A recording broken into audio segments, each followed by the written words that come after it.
दोस्तों, कैसे हैं आप लोग। आज अपन बात करने वाले हैं सीईटी के मोस्ट इम्पॉर्टेंट टॉपिक या किसी भी एग्ज़ाम एसएससी रेलवे पुलिस परीक्षाओं के लिए मास्टर वीडियो लेके आ चुका हूँ आपके लिए।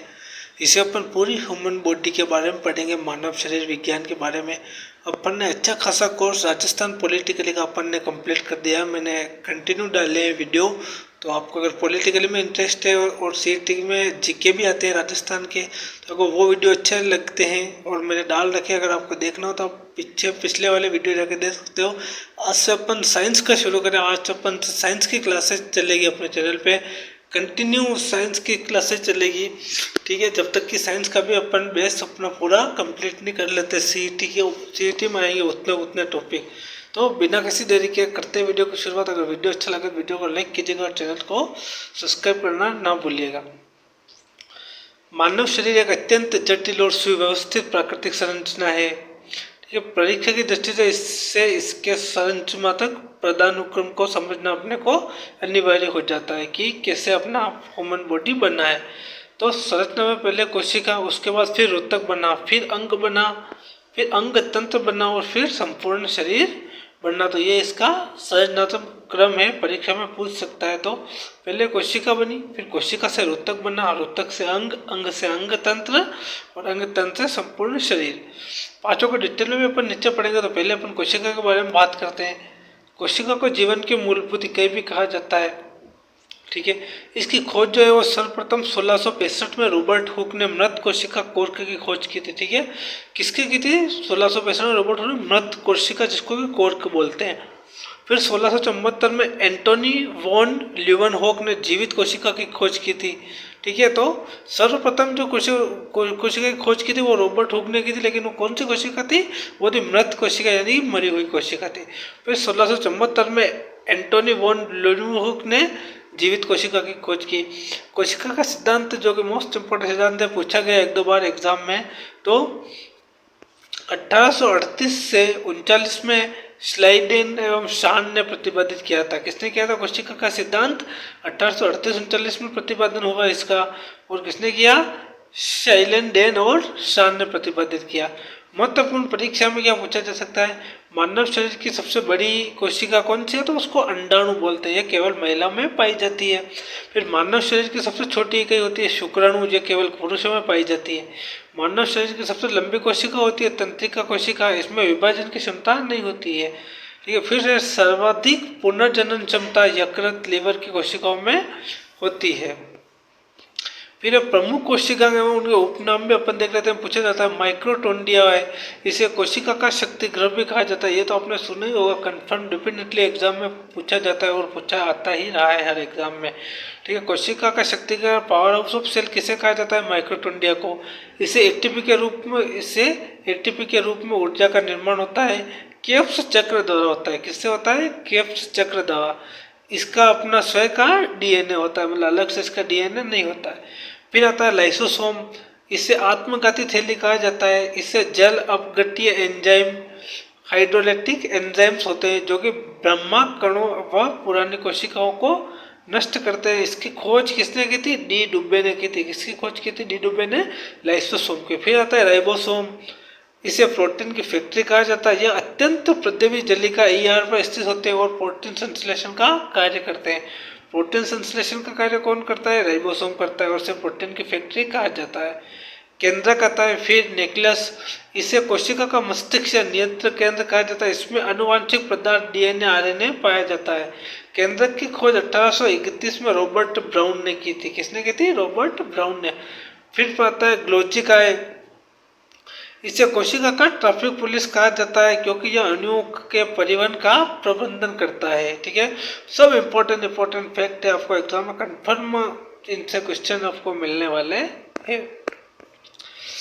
फिर दूसरा है परिसंचरण तंत्र भाग 1, रक्त का संगठन। परिसंचरण तंत्र आ गया, उसमें अब भाग 1 देखेंगे पर रक्त का संगठन कैसे होता है।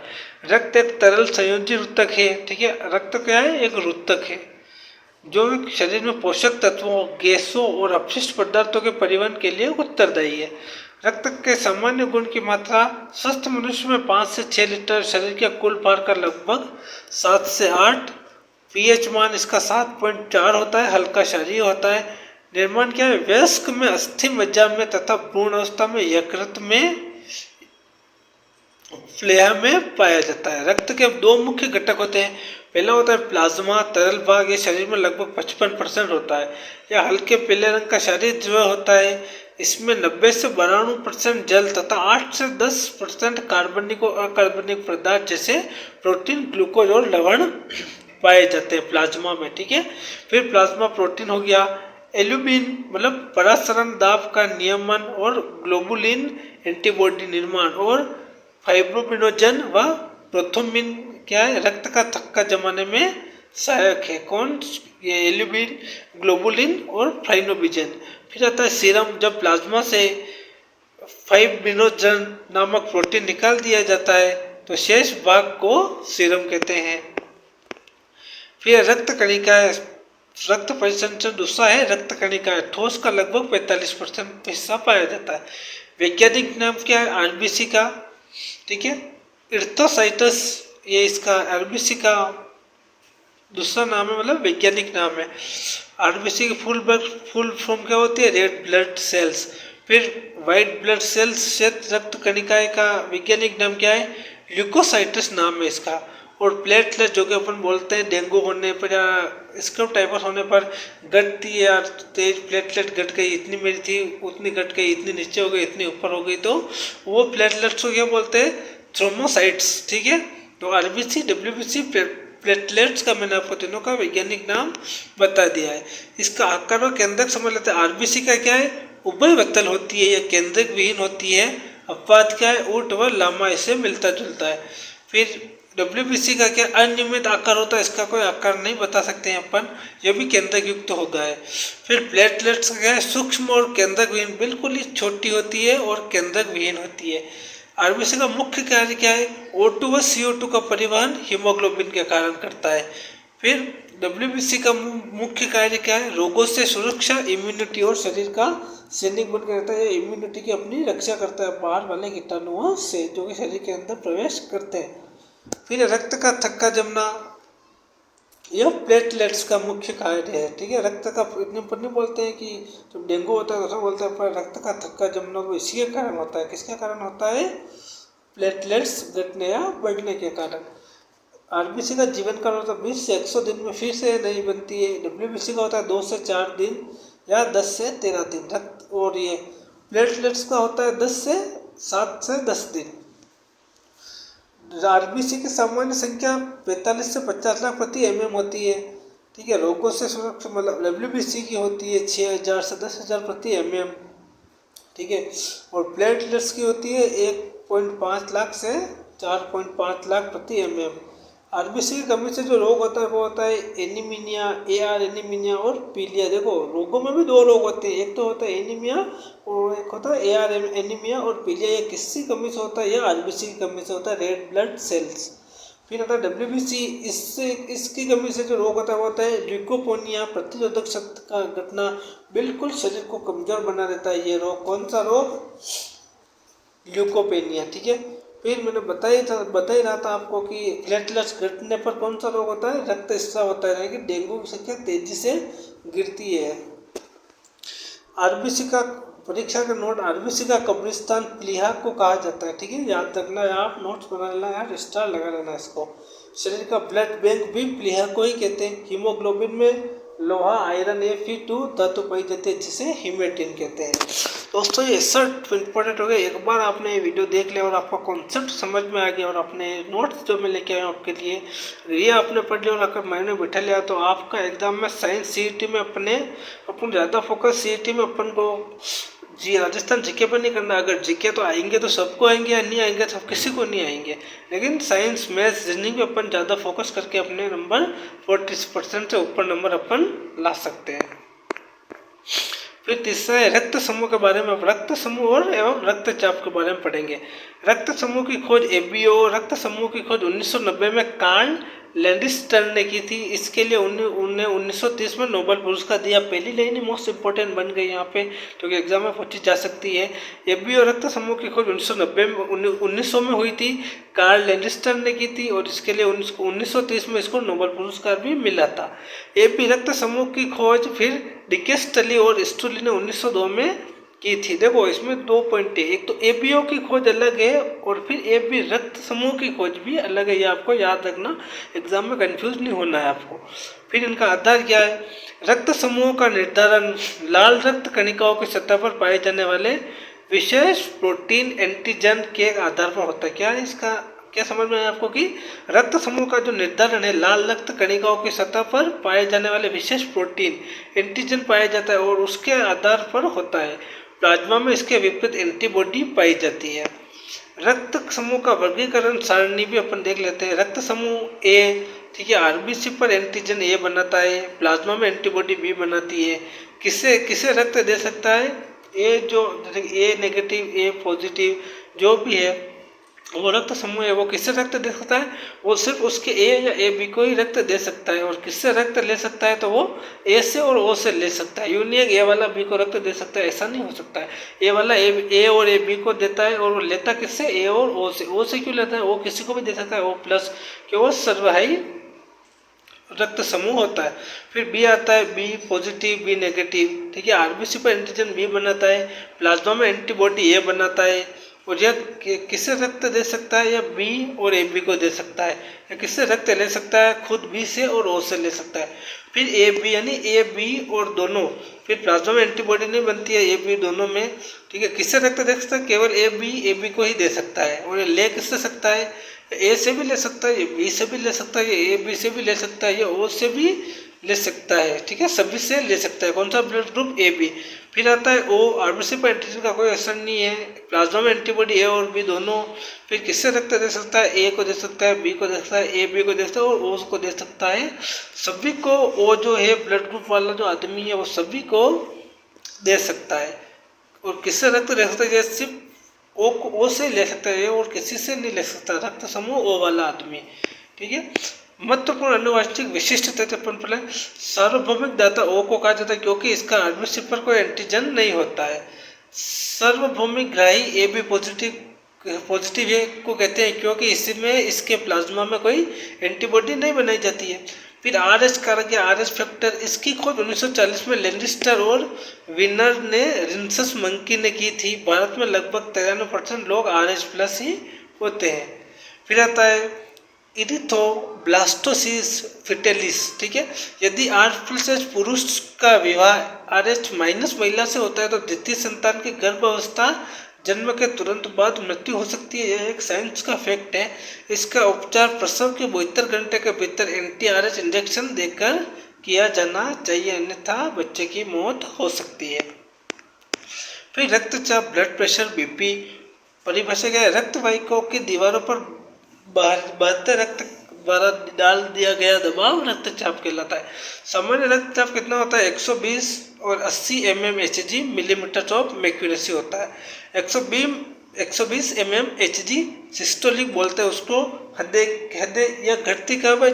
जब हृदय के सिकुड़ने पर दबाव पड़ता है तो यह 120 mm वाली सिस्टोलिक घटती है। फिर 800 mmGh डायस्टोलिक, या हृदय के फैलने मतलब हृदय के फैलने के पर दबाव पड़ता है उससे होती है। रक्तचाप को किससे मापते हैं अपन?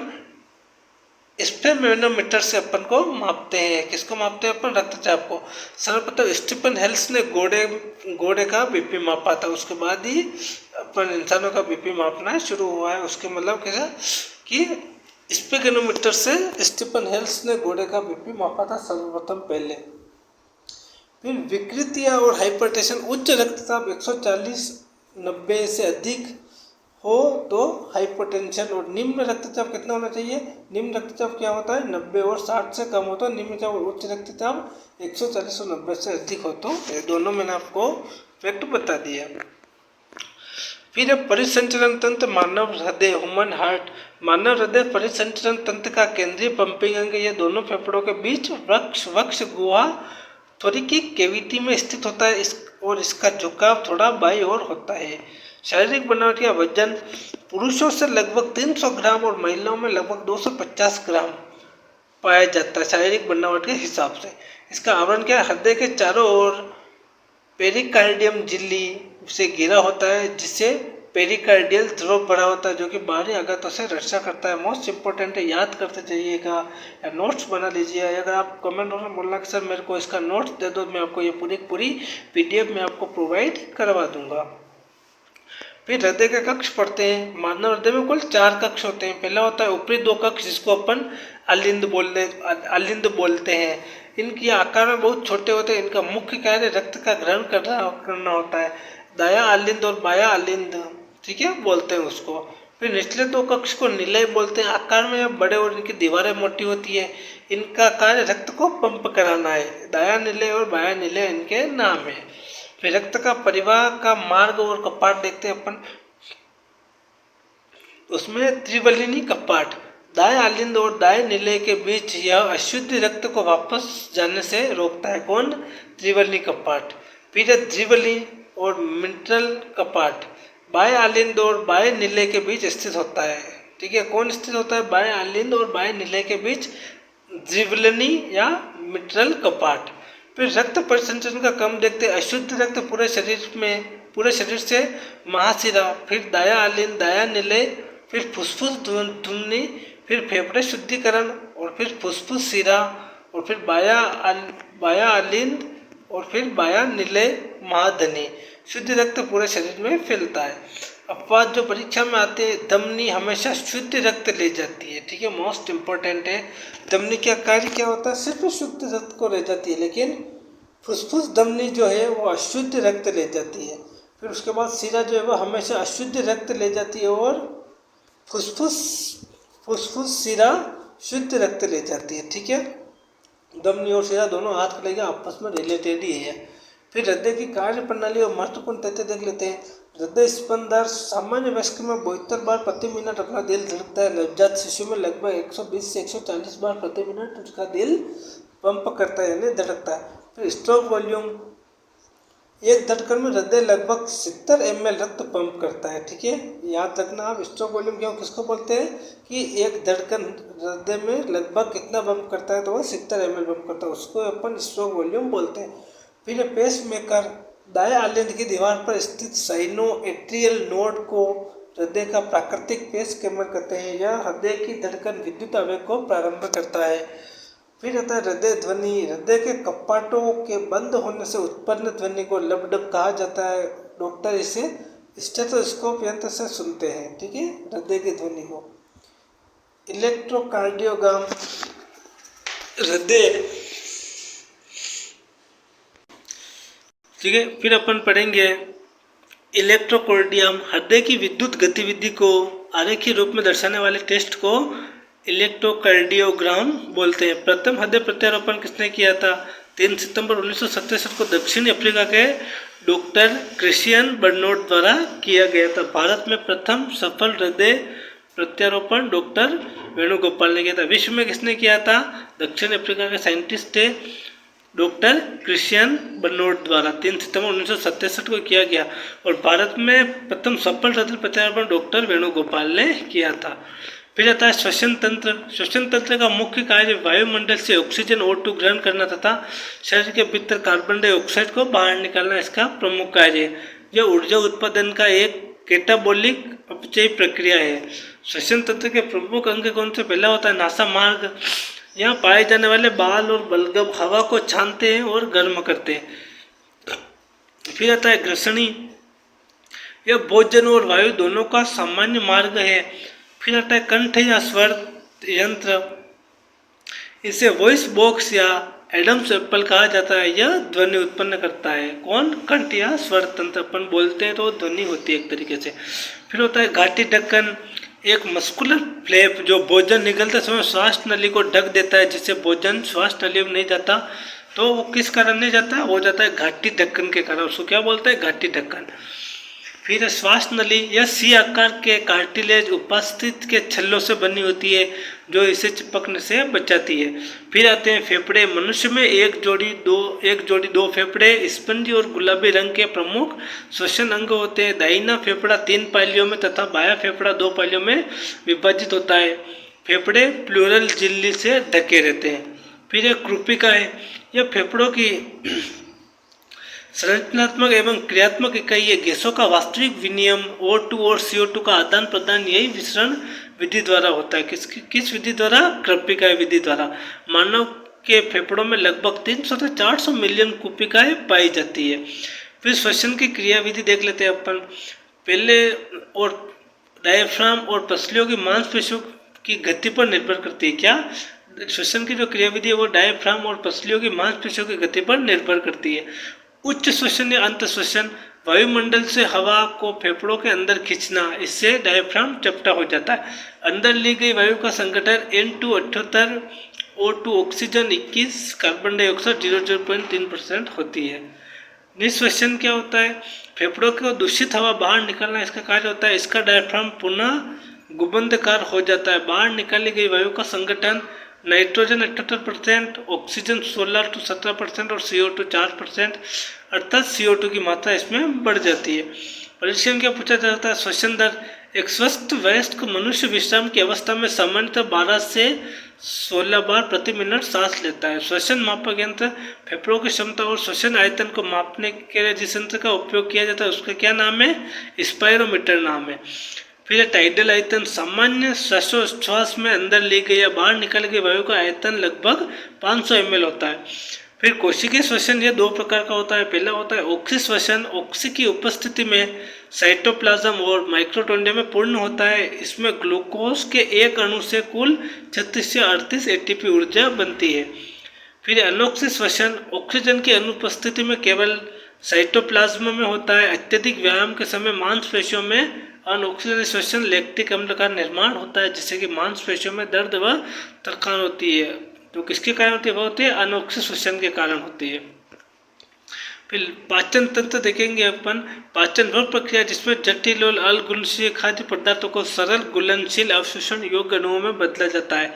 मानव का पाचन तंत्र आहार नाल और पाचक ग्रंथियों से मिलकर बना होता है। आहार नाल की कुल लंबाई 9 मीटर यानी 30 फीट होती है।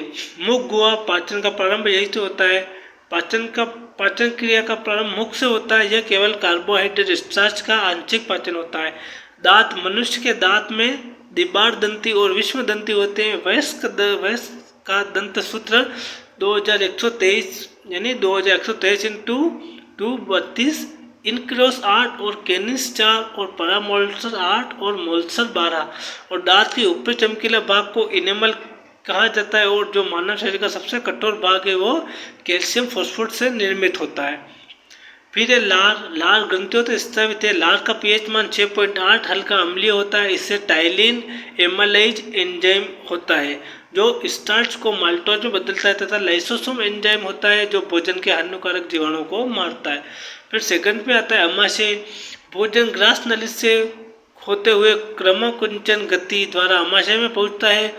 यहाँ भोजन लगभग 3-4 घंटे रहता है। अमाशय की दीवारों से जठर रस निकलता है जिससे HCl हाइड्रोक्लोरिक अम्ल होता है। HCl भोजन को अम्लीय माध्यम प्रदान करता है और एंजाइमों को सक्रिय करता है। प्रमुख एंजाइम पेप्सिन प्रोटीन को पेप्टोनोस में बदलता है। रेनिन जो है वो दूध के प्रोटीन कैसिन को पचाकर थक्का बनाता है। बच्चों में अधिक सक्रिय होता है यह एंजाइम पेप्सिन। फिर छोटी आंत। पूर्ण पाचन और अवशोषण अपना यहाँ पे होता है। इसके 3 भाग होते हैं, ग्रहणी, अग्रशुद्रांत और शुद्रांत। भोजन का पूर्ण पाचन एवं सर्वाधिक अवशोषण छोटी आंत में होता है। इसके आंतरिक सतह पर उंगली नुमा संरचनाएं रसांकुर पाई जाती है जो कि अवशोषण क्षेत्र को बढ़ाती है। फिर प्रमुख पाचक ग्रंथि यकृत। यह मानव शरीर की सबसे बड़ी ग्रंथि है। इसका वजन 1.5 किलो होता है। यह पीत रस का निर्माण करता है जो पित्ताशय में संचित होता है। और पीत रस में कोई एंजाइम नहीं होता, यह आपको पता होना चाहिए, लेकिन यह वसा का इम्लीकरण करता है। यकृत अमोनिया को यूरिया में बदलता है। यकृत का क्या कार्य? अमोनिया को यूरिया में बदलता है। फिर अग्नाशय। यह शरीर में दूसरी सबसे बड़ी और एकमात्र मिश्रित ग्रंथि है जिससे पूर्ण पाचक रस निकलता है, जिसे ट्रिप्सिन या एमाइलेज या लिपेज वसा पाचक एंजाइम होते हैं। बड़ी आंत का कार्य क्या है? यहाँ भोजन का पाचन नहीं होता, केवल जल और खनिजों का अवशोषण होता है। अपशिष्ट भोजन मलाशय में एकत्रित होता है। फिर ये तंत्रिका एवं मानव मस्तिष्क, तंत्रिका के शरीर के विभिन्न अंगों के कार्यों को नियंत्रण और नियमन और समन्वय करता है। इसका संरचनात्मक एवं क्रियात्मक इकाई तंत्रिका कोशिका या न्यूरॉन बोली जाती है। मस्तिष्क का सामान्य तत्व क्या है? वयस्क मनुष्य में लगभग 1350 से 1400 ग्राम सामान्य तथ्य या वजन पाया जाता है। मस्तिष्क का सुरक्षा क्या? मस्तिष्क हड्डियों के बने एक बॉक्स क्रेनियम में सुरक्षित रहता है। यह चारों ओर से मेनिंजेस नामक झिल्ली से ढका होता है। मेनिंजेस में सूजन आने को मेनिंजाइटिस रोग कहते हैं। फिर मानव मस्तिष्क का मुख्य कार्य क्या है? पहला भाग होता है अग्र मस्तिष्क, इसको सेरिब्रम या प्रमस्तिष्क भी बोलते हैं। यह मस्तिष्क का सबसे बड़ा भाग है, लगभग 2 से 3 तिहाई है। यह बुद्धि, याददाश्त, सोचने, समझने की शक्ति, इच्छा शक्ति, ज्ञान और वाणी का केंद्र है। यह अच्छी इच्छा शक्ति और ज्ञानी और वाणी और याददाश्त का केंद्र है। इसे किसको बोला जाता है? यह अग्र मस्तिष्क को बोला जाता है। फिर आता है थैलेमस, यह दर्द, ठंडा तथा गर्म पहचान कराने वाली संवेदी क्रिया। जब अपन पानी को छूते हैं, गर्म होता है तो अपन को पानी गर्म लगता है, और किसके कारण लगता है? वो थैलेमस के कारण लगता है। फिर आता है हाइपोथैलेमस, ये अत्यंत महत्वपूर्ण परीक्षा में बिंदु है, यह पूछा गया है पिछले एग्जाम में भी। यह शरीर के तापमान का नियंत्रण केंद्र है। कौन? हाइपोथैलेमस। इसके अलावा यह भूख, प्यास, प्यार, नफरत, क्रोध, पसीना और अंतःस्रावी ग्रंथियों और हार्मोन का नियंत्रण करता है। इसे मास्टर और मास्टर ग्लैंड भी कहते हैं। मोस्ट इंपॉर्टेंट स्टार लगा लीजिएगा। फिर सेकंड भाग है मध्य मस्तिष्क, यह अग्र मस्तिष्क और पश्च मस्तिष्क से बीच छोटा स्थित भाग होता है। यह मुख्यतः दृष्टि और श्रवण यानी देखने और सुनने की सजगता को नियंत्रण करता है। इसके चारों उपरों को कोर्पिरा क्वेडजेनिमा कहते हैं। फिर आता है पश्च मस्तिष्क, सेरिब्रम अनुमस्तिष्क, यह मस्तिष्क का सबसे बड़ा भाग है। इसका मुख्य कार्य शरीर का संतुलन या बॉडी का बैलेंस बनाए रखना है। ऐच्छिक मांसपेशियों का संकुचन को नियंत्रण करना है। अत्यधिक शराब के सेवन से यह भाग प्रभावित होता है, जिसमें व्यक्ति का संतुलन बिगड़ जाता है। फिर पश्च मस्तिष्क में पोन्स देख लेते हैं। यह श्वसन क्रिया के नियमन, न्यूमोनोटिक्स केंद्र में सहायता करता है। फिर मेडुला ओब्लागेंटा, यह मस्तिष्क का सबसे पिछला भाग है जो कि रीढ़ की हड्डी से जुड़ता है। यह शरीर की सभी अनैच्छिक क्रियाओं को जैसे हृदय की धड़कन, श्वसन दर, रक्तचाप, निगलने और उल्टी और अन्य पर पाचक रसों का साफ नियंत्रण केंद्र है। मस्तिष्क जांच EEG इलेक्ट्रोन्सेफेलोग्राम का उपयोग मस्तिष्क की विद्युत गतिविधि को रिकॉर्ड करने के लिए विकृतियों का पता लगाने के लिए किया जाता है। प्रतिवर्ती क्रियाओं रिफ्लेक्शन एक्शन जैसे कि काट और मेयोलॉजी कोड द्वारा होता है। तो यह था अपना मानव बॉडी का पूरा मोस्ट इंपॉर्टेंट टॉपिक, मैंने आपको एक ही वीडियो में कवर करवा दिया है। क्वेश्चन इसमें से जरूर आएगा, तो आप वीडियो को ध्यान से देख लेना और आपको जो लगे वो आप नोट्स बना लेना, आपके नोटबुक में नोट कर लेना। अगर वीडियो अच्छा लगा हो तो वीडियो को लाइक कीजिएगा, चैनल को सब्सक्राइब कीजिएगा। मिलते हैं अपन एक और साइंस के किसी मोस्ट बढ़िया अच्छे से टॉपिक के साथ। धन्यवाद।